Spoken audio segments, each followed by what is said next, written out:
If Albert Einstein was alive today, he just might have been part of the Black Lives Matter movement. Many people don't know that Einstein used his fame to denounce American racism. He once even called racism a disease of white people. If you want to know more, stick around, and if this is your first time visiting this channel, please subscribe and thumbs up.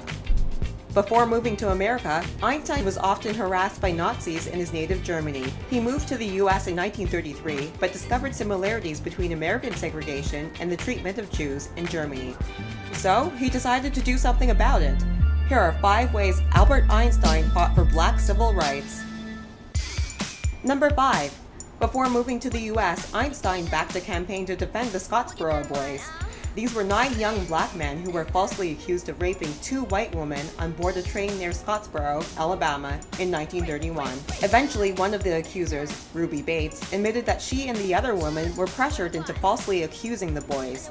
She went on to actively campaign for the release of the jailed black defendants.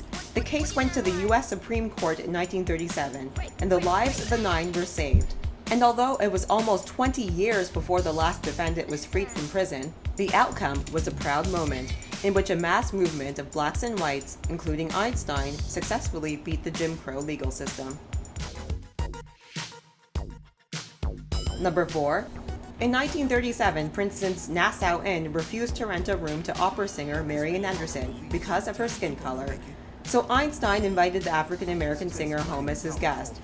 Their friendship lasted from 1937 until his death in 1955. As a final diss to the establishment, she stayed with him whenever she visited Princeton.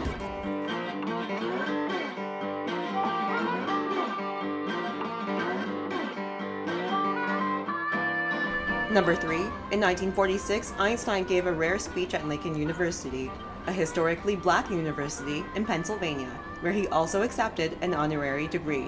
His appearance was important because Einstein made a habit of turning down all requests to speak at universities. It was during this speech that he called racism a disease of white people.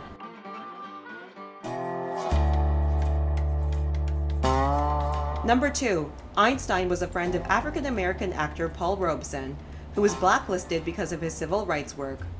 They worked together in 1946 on an anti-lynching petition campaign.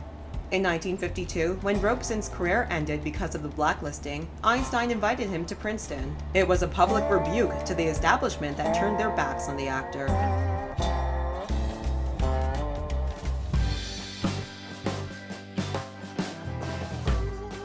Number 1. Einstein publicly supported the National Association for the Advancement of Colored People, the NAACP, as well as its founder, W.E.B. Du Bois.